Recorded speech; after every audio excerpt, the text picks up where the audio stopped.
So to start off the brand new year, I did 1,000 push-ups with my boy Ice Cold JT, and things were looking good. I started to then read books, one of my favorite being David Goggins' Can't Hurt Me. I ran a few miles every single day just to reach a pull-up bar, and this continued my discipline. So then I told myself, F it. Why not start posting my progress on Instagram? Why not start posting motivational shorts to actually get other people on self-improvement? And so I started to post consistently. Every single day I posted a short, and I wasn't really seeing many views, but I kept going. I then started to deal with family issues, and I found out that someone in my family was making me look weird by texting random people about me, and one of these people being a woman that was trying to get my family member closer to God. But then he replied with he will do it without God. One of these days I told myself I was going to cold approach a girl if she had a dog, because it would be easier for me to start up a conversation. And on this same exact day, within a few hours, I manifested it. I ended up going to the park, hitting my workout, and this is where it happened. I started getting stared down like a hawk by this girl. And keep in mind, this girl was like a 9.5 out of 10. She was super pretty, and on top of that, she had a dog. Now there was a water fountain behind a tree, so I ended up going to it to get a drink. And as I peeked my head over it, I saw her staring at me, and I was shocked.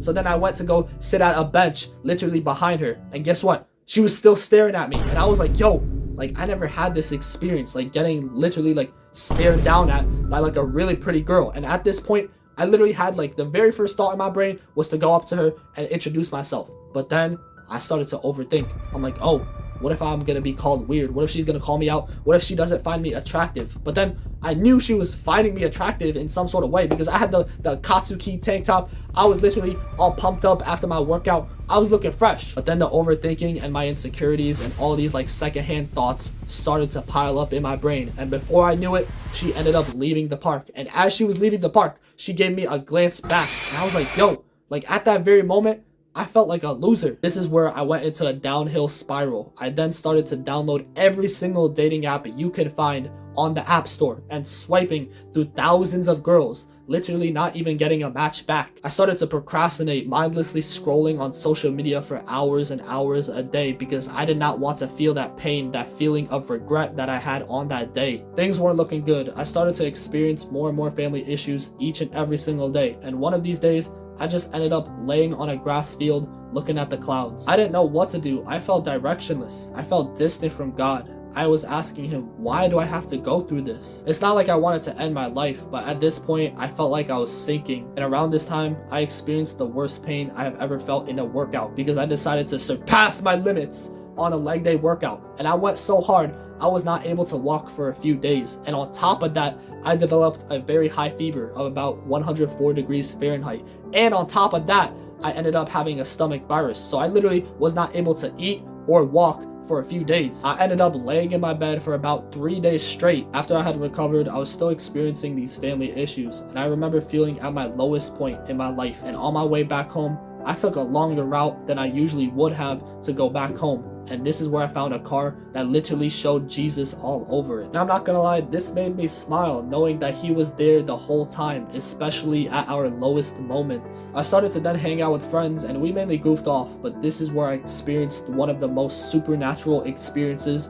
of my life. I was experiencing both heaven and hell at the same exact time, and I was saved thanks to Jesus. After that, I decided to go on a trip to Florida with my best friends, which I'm thankful for because I got to see so much land, so many farms, and just so much more of the world that it truly widened my perspective on how big this world really is. Summer break was over, so for my siblings, school started to come back, but things were still getting worse at home. And around this time, I started to work. Now waking up at 5 o'clock in the morning wasn't the best thing, but I didn't really complain. I still was going to the gym. I was still posting consistently on social media. And at this point, I was actually having some hope for the future. But then BAM!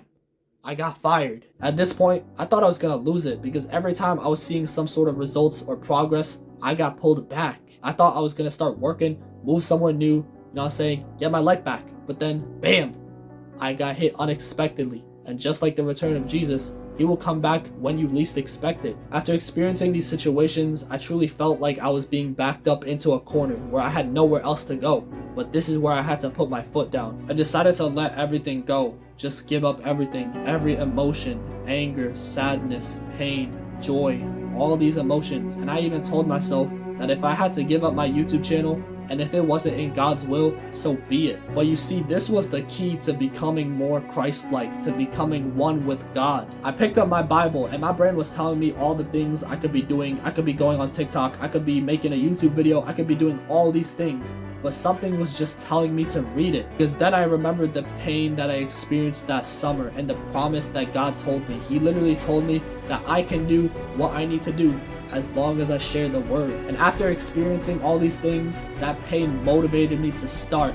Because I felt how he felt, how the things of this world can take over people and destroy them. I seen it with my friends, with my family, so I knew what I had to do. I made the biggest leap and started to do Christian content. The more I read the Bible, the more differently I viewed the world.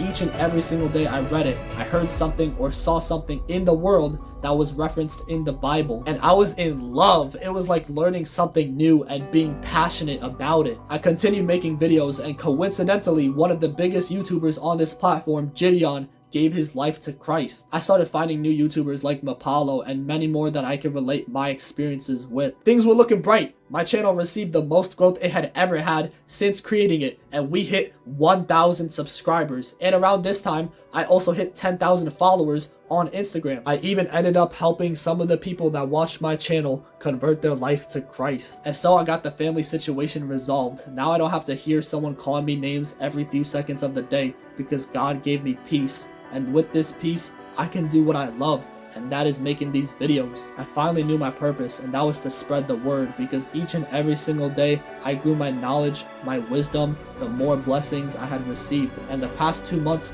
have been the best months of this year. Since I started my self-improvement journey in 2022, I grew physically and mentally, but in 2023, I grew spiritually, because I surpassed my limits through each and every single situation that has happened this year. And you see, God, he cares more about your character development than your comfort. So he's going to put you in these difficult situations so he can make you move. And this is going to shift you. This is going to make you move towards a bigger and brighter future. Man, 2023 has been a journey. There has been many ups and downs, but I still stand at a taller path than I was when I first started, and I'm thankful for that. And for 2024, hey, I guess we're gonna have to see what's in store, but I know that as I keep going, as I keep making these videos, I'm gonna become the best version of myself. So let's make 2024 the year of no limits. Let's actually put in that work. Let's become the best version of ourselves, because I know you want to become something greater. You don't want to be like the average person out there. You want to be more than that. You want to actually